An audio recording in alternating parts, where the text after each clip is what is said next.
Sometimes I think it's Groundhog Day. No, not the Punxsutawney Phil kind, but the Bill Murray movie kind.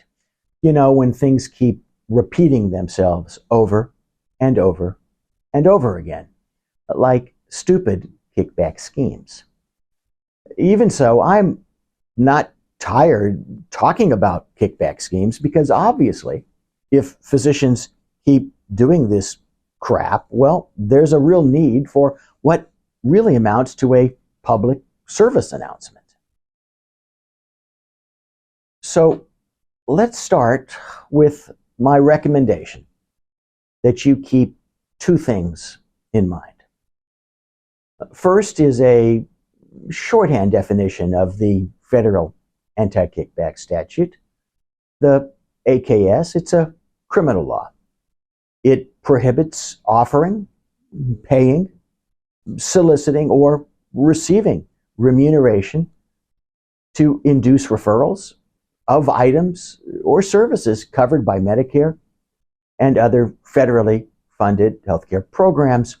Now, remuneration is a broad concept. It can be made directly or indirectly. It could be made overtly or covertly. And it could be made in cash or in kind. Second, I want you to remember a few lines from the epic poem Marmion by Sir Walter Scott.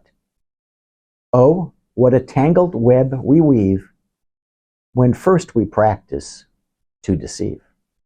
In fact, if every physician simply remembered those 2 points, the U.S. Department of Justice would probably have to lay off, well, a few hundred lawyers. Now just think of the joy that that would bring you. Let's illustrate the importance of those two simple points by way of the story of a New York physician. His name is Klaus Peter Rentrop, who perhaps didn't read about the AKS and who perhaps skipped taking an English literature class.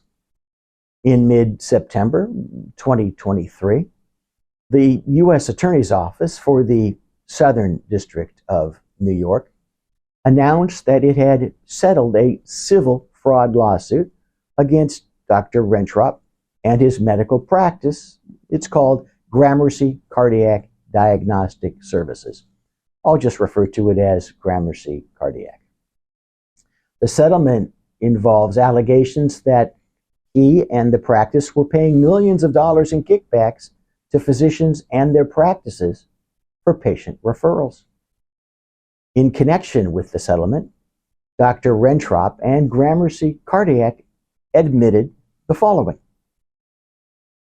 From 2010 through 2021, Gramercy Cardiac, at Dr. Rentrop's direction, entered into rental agreements with more than 130 physicians and medical practices, under which Gramercy Cardiac leased a portion of the rental practices, the other practices, office space.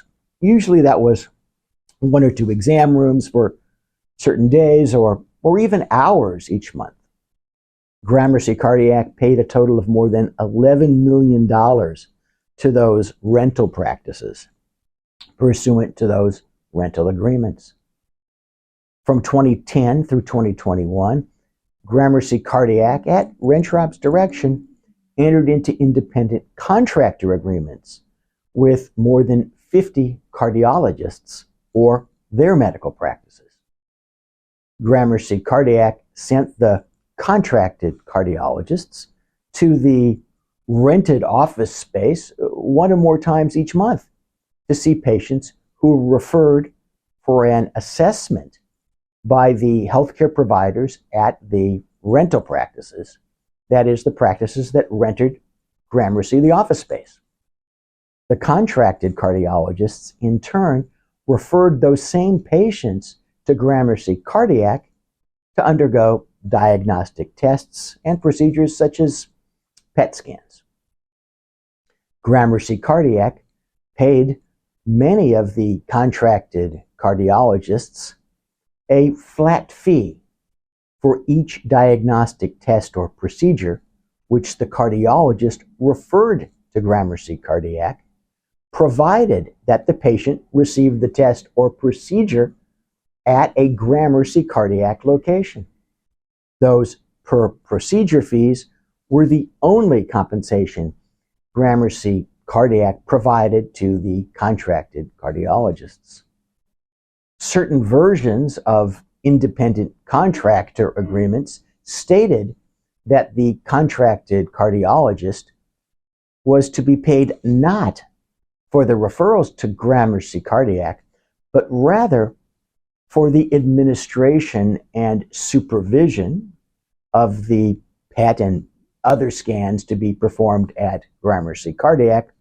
However, in many cases, the contracted cardiologists did not, in fact, administer and supervise the scans and were nonetheless paid by Gramercy Cardiac based on solely the number of tests and procedures that they referred.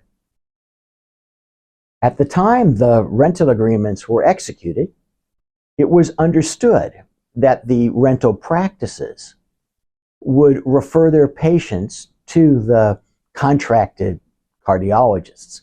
Indeed, Gramercy Cardiac calculated the number of hours per month that Gramercy Cardiac leased the office space based on the volume of expected patient referrals. Gramercy Cardiac calculated its return on investment from its rental arrangements, which it internally referred to as the efficiency of those rental agreements, by comparing the revenue Gramercy Cardiac generated from the patient referrals to the payments it made to the rental practices. In fact, when a rental agreement's return on investment fell below the internal minimum threshold, Gramercy Cardiac, at Dr. Rentrop's direction, would often refuse to pay the rental practice the amounts due under the rental agreement. In addition, at Dr. Rentrop's direction, Gramercy Cardiac's physician liaisons advised the rental practice physicians that if the volume of referrals to Gramercy contracted cardiologists did not increase, rent would be decreased, or the rental agreement would be completely terminated. Gramercy Cardiac terminated a number of rental agreements because the return on investment through patient referrals was too low. When negotiating or renegotiating the monthly rental payment to be made under a rental agreement, Gramercy Cardiac took into account the expected or historic return on investment based on the volume of patient referrals generated from the rental practice. The rental fees paid by Gramercy Cardiac under those rental agreements were in excess of fair market value for at least some of the rental agreements. And what will the settlement cost Dr. Rentrop and his practice? Well, one, they'll pay $4,510,678 to the United States government, and in regard to companion state claims, $1,989,362 to the state of New York, for a total of $6.5 million. Two, as a form of security for those payments, Dr. Rentrop and Gramercy Cardiac entered into a consent judgment in the amount of $64,416,515, which can be enforced if they do not pay the required $6.5 million. Three, Rentrop agreed to relinquish his ownership and control over Gramercy Cardiac by the end of 2023 and will pay a portion of the proceeds of any sale of the practice to the United States government. 4, he's also indefinitely barred from working for any entity that bills healthcare programs that are federal healthcare programs, and he's entered into a voluntary exclusion agreement with HHS OIG, which prohibits him from, among other things, participating in Medicare, Medicaid, or other federal healthcare programs for 5 years. Here's an easy way of remembering what appears Dr. Rentrop didn't get. Search on our blog at weispc.com for the title, It's National Kickback Day, and print out a copy of the Try to Stay Out of Jail card. Keep it in your wallet for frequent and easy reference. Don't wait, do it now. Now, for those who want this in your own handwriting, that card simply reads as follows. 1. The AKS prohibits offering, paying, soliciting, or receiving remuneration, directly or indirectly, overtly or covertly, in cash or in kind, to induce referrals of items or services covered by Medicare and other federally funded programs. 2. Oh, what a tangled web we weave when first we practice to deceive.